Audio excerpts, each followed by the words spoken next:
वो एक प्रोफाइल थी जिसमें खूबसूरत तस्वीर थी।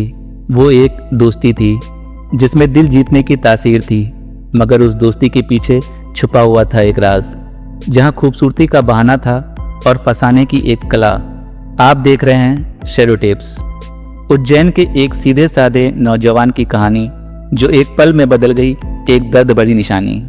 जब एक छोटी सी चैट ने उसे मौत के दरवाजे तक ला दिया, तो सुनिए कैसे मोहब्बत के जाल में एक जिंदगी को तबाह किया गया। उज्जैन जिले के तालाहेड़ा गांव में 33 वर्षीय युवक राहुल राठौर अपने परिवार के साथ शांत और सामान्य जीवन जी रहा था। राहुल प्रॉपर्टी डीलिंग का काम करता था। वो मेहनती, सरल और जिम्मेदार व्यक्ति था। उसे शायद अंदाजा नहीं था कि सोशल मीडिया पर शुरू हुई एक छोटी सी दोस्ती उसकी जिंदगी को पूरी तरह बदल देगी और उसे मौत के साए तक पहुंचा देगी। अगस्त 2025 की बात है। राहुल अपने मोबाइल पर इंस्टाग्राम एक्सप्लोर कर रहा था। तभी उसकी नज़र जबलपुर की एक आकर्षक युवती आयुषी उर्फ कृतिका जैन के प्रोफाइल पर पड़ी। प्रोफाइल बेहद आकर्षक थी। खूबसूरत तस्वीरें, लुभावने शब्द और दोस्ताना अंदाज। और कुछ दिनों में ही दोनों की बातचीत शुरू हो गई। धीरे धीरे चैटिंग बढ़ती गई। कृतिका ने बताया कि उसे उज्जैन में प्रॉपर्टी खरीदने में दिलचस्पी है। राहुल के लिए ये मौका बढ़िया था क्योंकि उसका यही काम था। कमाई के साथ तफरी करने का मौका भी मिल रहा था। राहुल इतना खुश हुआ जैसे कि उसकी लॉटरी लग गई हो। तुरंत मदद करने के लिए तैयार हो गया। राहुल ने कृतिका से कहा वो उज्जैन आ जाए और राहुल उसे कुछ अच्छी प्रॉपर्टी दिखा देगा। अगले 3 हफ्ते तक दोनों लगातार चैट करते रहे। सिर्फ 15-20 दिनों में ही ऐसा लगा मानो दोनों के बीच गहरा भरोसा और अपनापन बन गया हो। राहुल को लगा कि उससे सचमुच एक नई अच्छी दोस्त मिल गई है। 11 सितंबर 2025 को कृतिका ने राहुल को फोन पर नरम आवाज में बताया कि वो उज्जैन पहुंच चुकी है और चाहती है कि वो उससे कापुरा ब्रिज पर मिले। मुलाकात का बहाना तो प्रॉपर्टी देखने का था, मगर सच में राहुल का दिल उसकी आवाज सुनकर ही धड़कनों से भर गया। वो बेसब्री से सोचने लगा कि वो अपनी नई दोस्त को आमने सामने देख पाएगा, उसकी मुस्कान और अंदाज को पास से महसूस कर सकेगा। राहुल अपनी क्रेटा कार लेकर कापुरा ब्रिज की ओर निकल पड़ा। वहां पहुंचकर उसने देखा कृतिका अकेले खड़ी उसका इंतजार कर रही है। जैसे ही उसने राहुल को देखा, वो मुस्कुराई और कार की पिछली सीट पर आकर बैठ गई। दोनों के बीच अभी बातचीत ठीक ढंग से शुरू भी नहीं हुई थी कि अचानक माहौल बदल गया। कुछ ही मिनटों में कृतिका के साथ 3 औरतें और 2 आदमी वहां आ धमके, मानो सब पहले से घात लगाकर बैठे हों। राहुल कुछ समझ पाता उससे पहले उन लोगों ने उसे चारों तरफ से घेर लिया। किसी ने मोबाइल निकालकर वीडियो बनाना शुरू कर दिया और एक ने उसकी तरफ चाकू तान दिया। वे धमकी देने लगे कि अगर उसने उनकी बात नहीं मानी तो उस पर झूठा रेप केस लगा देंगे। राहुल ने विरोध करने की कोशिश की, लेकिन तभी उन्होंने बेरहमी के साथ मारपीट शुरू कर दी। यही वो पल था जब राहुल समझ गया कि वो किसी बड़े जाल में फंस चुका है। उन्होंने राहुल का मोबाइल छीन लिया और जबरदस्ती उसे उसकी ही कार में बैठा दिया। अब वो पूरी तरह उनके कब्जे में था। थोड़ी देर बाद अपहरणकर्ताओं ने उसी मोबाइल से राहुल के घर वालों को फोन लगाया। भारी भरकम फिरौती मांगने शुरू की। पहले उन्होंने 50 लाख की मांग रखी, फिर बात करते करते 25 लाख तक आ पहुंचे और आखिर में 15 लाख पर आकर रुक गए। बेचारा राहुल इस हालत में बिल्कुल बेबस था। उसे समझ में नहीं आ रहा था कि अचानक वो किस खतरनाक जाल में फंस गया और उसका आगे क्या होगा। अपहरणकर्ताओं ने राहुल को उसकी कार में बिठाया और तेजी से उज्जैन की तरफ निकल गए। अगले 2 दिन तक, यानी 11 से लेकर 13 सितंबर तक 600-700 किलोमीटर तक अलग अलग जगहों पर घुमाते रहे। कभी शाहजहांपुर, कभी मंदसौर, तो कभी गौशाला जैसे गांव की ओर ले गए ताकि पुलिस उनका पीछा न कर सके। इस सफर के दौरान राहुल के साथ मारपीट की गई। उसके गले से सोने की चैन, उंगली की अंगूठी और जेब में रखे 10,000 रुपए भी छीन लिए गए। राहुल खुद को बिल्कुल कैदी की तरह महसूस कर रहा था, जिसकी कोई मदद करने वाला नहीं था। अपहरणकर्ताओं ने कार का फ्यूल, खाना पीना और यात्रा के सारे खर्च राहुल के फोन पे अकाउंट से कर दिए। इसके साथ ही वो लगातार उसे और उसके परिवार को धमकाते रहे।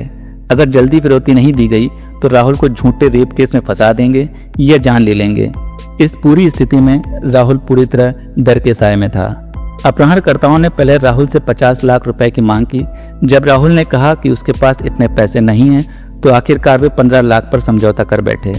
इसके बाद आरोपियों ने राहुल से कहा कि वो अपने घर वालों को फोन करे और पैसे लाने को कहे। डरे सहमे राहुल ने तुरंत अपने जीजा सतीश को कॉल किया और उन्हें पैसे देने के लिए कहा। ये फोन कॉल पूरी तरह अपहरणकर्ताओं की निगरानी में हुआ और डर के मारे राहुल के पास कोई और चारा भी नहीं था। लेकिन यही फोन कॉल बाद में राहुल की जान बचाने में बहुत अहम साबित हुआ। दरअसल उसके जीजा सतीश को कुछ शक हुआ और वो अपने साथियों के साथ तुरंत मौके पर पहुंच गया। सतीश और उसके साथी घटना स्थल पर पहुंचे तो उन्होंने देखा अपहरणकर्ताओं की हरकतें संदिग्ध हैं। जैसे ही उन्होंने कार के पास कदम बढ़ाया, अपहरणकर्ता कार लेकर भागने के लिए। सतीश सीधे थाने पहुंचा और पुलिस को पूरी घटना बता दी। जानकारी मिलते ही उज्जैन पुलिस हरकत में आ गई। चिमनगंज थाना, मार्कंडम थाना और साइबर सेल सब मिलकर तुरंत कार्रवाई में जुट गए। सबसे पहले उन्होंने राहुल के मोबाइल की लोकेशन ट्रैक की और उसके फोन पे लेन देन की जांच की, जिससे साफ हो गया कि अपहरणकर्ता शाहजहांपुर की दिशा में जा रहे हैं। पुलिस ने तुरंत नाकाबंदी करवाई और उनकी कार का पीछा शुरू किया। जैसे ही अपहरणकर्ताओं को पता लगा कि पुलिस उनके पीछे लगी है, उन्होंने घबराकर कार की स्पीड तेज कर दी। अब ये पीछा एक खतरनाक दौड़ में बदल चुका था, लेकिन किस्मत ने इस बार अपहरणकर्ताओं का साथ नहीं दिया। भागते भागते उनकी कार अनियंत्रित होकर खेत की मेड़ पर चढ़ गई और पलट गई। इसी अफरा तफरी में राहुल ने हिम्मत दिखाई और किसी तरह कार से निकलकर दौड़ लगा दी। ये नजारा किसी फिल्मी दृश्य से कम नहीं था। एक तरफ आजादी की ओर भागता राहुल और दूसरी ओर पुलिस के जाल में फंसते अपहरणकर्ता। उधर पुलिस भी पीछा करते हुए मौके पर पहुंच चुकी थी। उन्होंने तुरंत कार को चारों तरफ से घेर लिया ताकि कोई भाग न सके। थोड़ी मशक्कत के बाद सभी अपहरणकर्ता दबोच लिए गए। गिरफ्तार हुए लोगों में 4 महिलाएं और 2 पुरुष थे। महिलाएं थी 55 साल की पुष्पा जैन, 28 साल की अनुजा जैन और 18 साल की भारती लोधी और कृतिका जैन। वहीं पुरुषों में 32 साल का भवान सिंह उर्फ फूल सिंह, 25 साल का संजय उर्फ गुज्जर था। जब पुलिस ने उनसे पूछताछ की तो सच्चाई सुनकर सब हैरान रह गए। ये कोई सामान्य अपहरण का मामला नहीं था, बल्कि जबलपुर का एक संगठित हनी ट्रैप फैमिली गैंग था। इस गैंग की मास्टरमाइंड थी कृतिका जैन और उसकी बहन अनुजा जैन। इन दोनों की योजना और चालाकी से ही पूरा गिरोह चलता था। उनकी चाची पुष्पा जैन ब्रोकर का काम करती थी, यानी शिकार ढूंढना और बात पक्की करना। भारती लोधी कृतिका जैन की करीबी सहेली थी और हर योजना में उसका साथ देती थी। संजय और भवान सिंह गिरोह के दबंग सदस्य थे, जो धमकाने, मारपीट करने और अपहरण की जिम्मेदारी उठाते थे। कुल मिलाकर ये पूरा परिवार और उनके साथी मिलकर एक ऐसा गैंग चला रहे थे जो सोशल मीडिया के जरिए लोगों को फंसाकर उनकी जिंदगी बर्बाद कर देता था। ये गैंग लोगों को फंसाने के लिए इंस्टाग्राम जैसे सोशल मीडिया प्लेटफॉर्म का इस्तेमाल करता था। इनका तरीका बहुत ही चालाकी भरा था।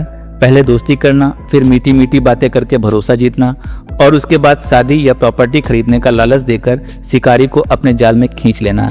एक बार शिकार फंस गया तो धमकाकर, मारपीट कर या ब्लैकमेल करके उससे पैसे ऐंठना इनकी आदत थी। पुलिस की जांच में इस गैंग का पुराना रिकॉर्ड भी सामने आया। जून 2025 कृतिका जैन ने दमोह के एक युवक से शादी की थी, लेकिन शादी की रात ही वो घर से 4.5 लाख नगद और गहने लेकर फरार हो गई। ये घटना वहां के लोगों के लिए सदमे से कम नहीं थी। वहां के लोग इससे पहले कि कुछ समझ पाते तब तक वो दूसरी जगह नया शिकार तलाश रही थी। इस गैंग की करतूतें यहीं तक सीमित नहीं थी। पुलिस की जांच में पता चला कि कृतिका के साथ उसकी साथी भी अलग अलग जगहों पर यही खेल खेलते थे। भारती लोधी ने उदासा में महिपाल नाम के युवक से शादी की। शादी को खुशी का मौका मानकर महिपाल ने भरोसा किया, लेकिन पहली ही रात भारती नकदी और जेवर लेकर फरार हो गई। इसी तरह अनुजा जैन ने जनवरी 2025 में शाहजहांपुर के जिले लहरी गांव में विपिन विश्वकर्मा से शादी की। शादी की रस्में धूमधाम से हुई, लेकिन सुहागरात पर ही वो घर से सारा सामान समेटकर भाग खड़ी हुई। इस गैंग का तरीका हमेशा एक जैसा रहता था। वे जगह जगह किराए के मकान में रहते, अपराध करते और फिर अचानक गायब हो जाते। इसी वजह से पुलिस उन्हें पकड़ नहीं पा रही थी। पुलिस को शक है कि ये गिरोह सिर्फ मध्य प्रदेश में ही नहीं बल्कि महाराष्ट्र की सीमा तक सक्रिय था, यानी ये गैंग कई जिलों में फैलकर भोले भाले लोगों को शिकार बना रहा था। पूछताछ में कृतिका ने बड़ा खुलासा किया। उसने बताया कि पकड़े जाने से बचने के लिए वो अक्सर दुल्हन बदल दिया करते थे ताकि पुलिस भ्रमित हो जाए और उन्हें पहचान न सके। इस गैंग का तरीका काफी चालाकी भरा था। सबसे पहले ये लोग इंस्टाग्राम पर आकर्षक प्रोफाइल तैयार करते। उन प्रोफाइल पर खूबसूरत लड़कियों की तस्वीरें डाली जाती, साथ ही मीठे और लुभावने शब्दों का प्रयोग किया जाता। ये सब देखकर कोई भी आसानी से प्रभावित हो जाता। इसके बाद शुरू होती बातचीत। पहले दोस्ती का झांसा दिया जाता, फिर धीरे धीरे अपनापन जताया जाता।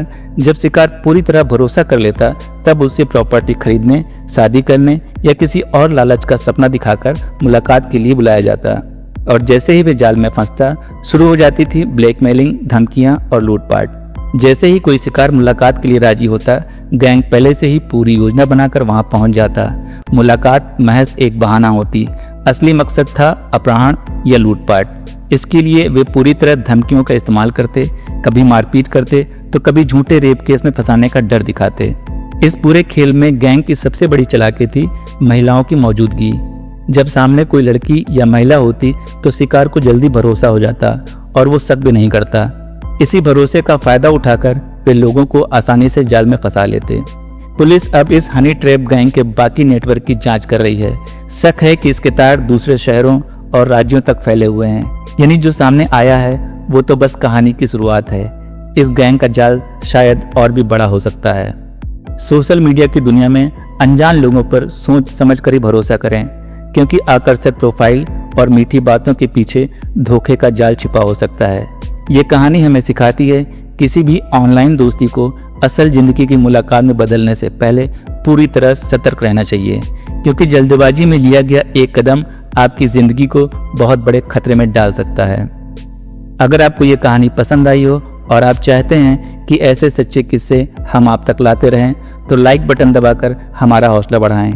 इस कहानी को शेयर करके अपने दोस्तों और परिवार को भी सोशल मीडिया के खतरों के प्रति आगाह करें। और ऐसे और भी रहस्यमयी और सच्ची कहानियों को जानने के लिए हमारे चैनल शैडो टेप्स को सब्सक्राइब करना बिल्कुल ना भूलें।